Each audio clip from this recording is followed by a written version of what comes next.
એકવાર રેલવે તંત્રની ઘોર બેદરકારી સામે આવે છે, જેનો ભોગ નિર્દોષ પ્રજા બની છે। ડભોઈ મહુડી ભાગોળ રેલવે ફાટક નંબર 21 ને 3 દિવસ માટે બંધ રાખવાના બોર્ડ રેલવે તંત્ર દ્વારા લગાવવામાં આવ્યા હતા।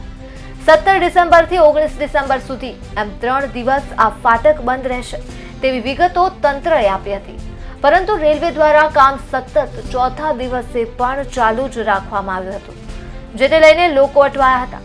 તો રેલવે તંત્રની બેદરકારીના કારણે લોકોને ભોગ બનવાનો વારો આવ્યો છે।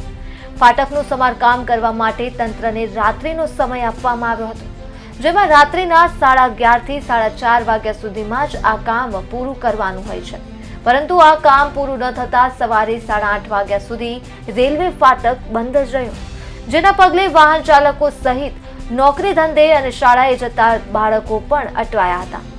ટ્રાફિક જામ પણ થઈ ગયો હતો અને આ ઘટનાને લઈ સ્થાનિકોમાં રેલવે તંત્રની કામગીરી સામે નારાજગી જોવા મળી છે।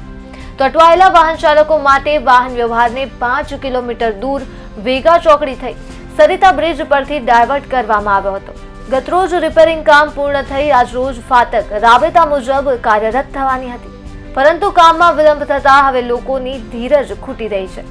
રેલવે તંત્રની આળસ અને આયોજનમાં બેદરકારી જોવા મળી હતી। રોજિંદા અવર જવર કરતા વાહન ચાલકો અને ભાગોળ બહારના વિસ્તારના લોકો તંત્રની આળસ અને નબળી કામગીરીના કારણે મુશ્કેલીમાં મુકાયા હતા।